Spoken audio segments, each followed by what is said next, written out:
வாழ்க வையகம், வாழ்க வையகம், வாழ்க வளமுடன். இன்றைக்கு நம்ம குரு அப்படிங்கிற தத்துவத்தை பற்றி பார்க்க போகிறோம். குரு யார்? குரு என்பவர் தேவையா? நாம் குருவை தேடி செல்ல வேண்டுமா? குரு நம்மை தேடி வர வேண்டுமா? இந்த போன்ற விஷயங்களை நம்ம இன்றைக்கி பார்க்கலாம்.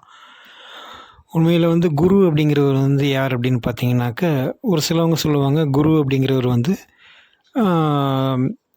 இருட்டினை நீக்கக்கூடியவர், இருட்டினை நீக்கி வெளிச்சத்தை நமக்கு தரக்கூடியவர் அப்படின்னு சொல்லுவாங்க. அப்போ குரு அப்படிங்கிறவர் நமக்கு தேவையா இல்லையா அப்படிங்கிறது அது நமக்கு நிறைய புராணங்கள் மூலியமாகவும் கதைகள் மூலியமாகவும் சொல்லியிருக்காங்க. ஏகலைவன் அப்படிங்கிறவன் துரோணாச்சாரியாரை கேட்டு குருவாக கேட்டு அவரை ஏற்றுக்க மாட்டேன்னு சொல்லி மானசீக குருவாக அவர் வச்சு அவர் செஞ்சார் அப்படின்ட்டு. அப்போ எந்த ஒரு விஷயத்துலையும் பார்த்திங்கனாக்க நமக்கு ஒரு வழிகாட்டுதல். ஸோ வழிகாட்டுதலுக்காக தான் நமக்கு ஒருத்தர் தேவைப்படுறாரு. அவர் தான் உண்மையான குரு. அப்போ எல்லா ஞானிகளுக்கும் உண்மையான ஞானிகள் யாரெல்லாம் இருந்தாங்களோ, உதாரணத்துக்கு ராமகிருஷ்ண பரமஹம்சர், மாணிக்க வாசகர், இவங்களுக்கெல்லாம் பார்த்திங்கனாக்க குரு அவங்கள தேடி போயிருக்காங்க. இவங்க குருவை தேடி போகல. இப்போ ராமகிருஷ்ண பரமஹம்சரை தேடி தான் அந்த பைரவ பிராமணிங்கிற ஒருத்தவங்களும் புரிங்கிற ஒருத்தரும் வந்திருக்காங்க. அதே மாதிரி மாணிக்க வாசக பெருமானுக்கு பார்த்திங்கன்னா இறைவனே குருவாக வந்தார் அப்படிங்கிற மாதிரி சொல்லுவாங்க. அப்போ ஏன் அப்படின்னா ஒருத்தர் எல்லாருக்கும் குருவாக இருக்க முடியுமானா முடியாது. ஏன்னா நம்ம ஒவ்வொருத்தவங்களும் தனித்துவமாக இருக்கோம். நமக்குன்னு ஒரு தனியாக ஒரு விரல் ரேகை இருக்குது, தனியாக ஒரு கண்ணுடைய கருவிழி இருக்குது. இதை வச்சு தான் ஆதாரங்கிற ஒரு கான்செப்டே கொடுத்துருக்காங்க. அப்போ நமக்கு பார்த்திங்க அப்படின்னா ஒவ்வொருத்தரும் தனித்தனியாக இருக்கும், இண்டிவிஜுவல். அப்போ நமக்குன்னு ஒரு அமைப்பு இருக்கும். ஸோ ஒருத்தரே எல்லாருக்கும் குருவாக இருக்கிறதுங்கிறது பார்த்திங்கன்னா அது ஒரு போலியான விஷயம். இந்த உலகம் இப்போ அதை நம்பி போயிட்டுருக்கு.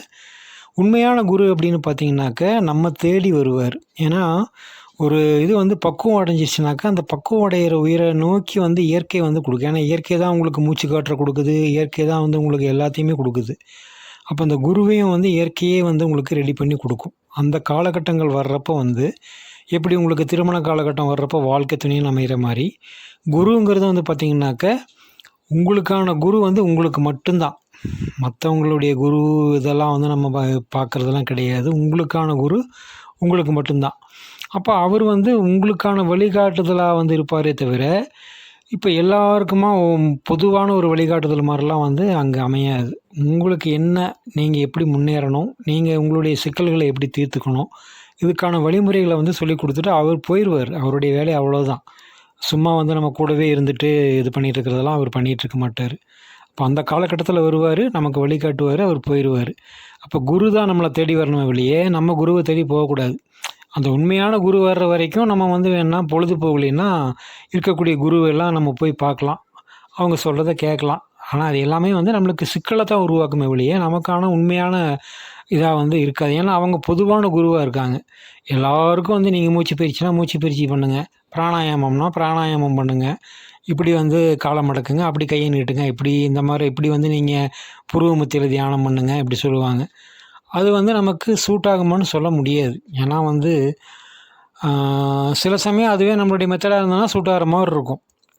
ஆனால் உண்மையான குரு உங்களுக்கான அமைப்பு என்னங்கிறத சொல்லி கொடுத்துருவார். அது அந்த உண்மையான குரு ஒரு மனிதனாகவும் இருக்கலாம், இல்லை ஒரு வேறு ஒரு விதமாகவும் வரலாம். உங்களுக்கு ஒரு விலங்கு அல்லது ஒரு பறவை மூலியமாக கூட உங்களுக்கு இயற்கை நம்மளுக்கு உணர்த்தும். இதுதான் குருவினுடைய தத்துவம். இதை நம்ம உணர்ந்துட்டோம் அப்படின்னம்னா நம்மளுடைய அலைபாய்தல் எல்லாமே நின்றுடும். நம்ம எதை நோக்கி நம்ம போக வேண்டியதில்லை. நம்ம வெயிட் பண்ணால் போதும். நம்ம பக்குவம் அடைஞ்சிட்டோம் அப்படின்னம்னாலே உங்களுக்கு பக்குவம் அடைகிறதுனா என்ன அப்படின்னா, நீங்கள் எல்லாத்தையும் உணரணும். இயற்கை உணர்ந்து நான் தனியாக வந்திருக்கேன், நான் இந்த உலகத்துக்கு வந்திருக்கேன், நான் மட்டும்தான். அப்போ எனக்கு பார்த்திங்கன்னா அமைகிறதெல்லாம் ஒரு நிரந்தரமான உறவுகளாக இருக்காது, தற்காலிகமான உறவு. அது தந்தையாக இருக்கலாம், தாயாக இருக்கலாம், மனைவியாக இருக்கலாம், யாராக வேணாலும் இருக்கலாம். நம்ம வந்திருக்கோம் நம்மளுடைய கடைத்தேற்றத்துக்காக மட்டும்தான் நம்ம இங்கே வந்திருக்கோம் இந்த உலகத்துக்கு. அப்போ அப்படிங்கிற ஒரு உணர்வு வந்ததுனா தான் நம்ம ஒரு தனிமையாக அந்த இயற்கையோடு நம்ம ஒன்றிணைஞ்சு நம்மளை ஒரு சரண்டர் பண்ணுறது, சரணாகதி தத்துவம் அப்படின்னு வர்றப்போ தான் பார்த்திங்கனாக்க அந்த காலகட்டம் வர சமயத்தில் கரெக்டாக உங்களுக்கு அந்த பக்குவம் வந்துடும். இயற்கை வந்து உங்களுக்கான குருவை வந்து தானாக வந்து இது பண்ணி வைக்கும், அனுப்பி வைக்கும். இதுதான் வந்து இன்றைக்கு நாம் பார்த்த குரு தத்துவம். வாழ்க வளமுடன்.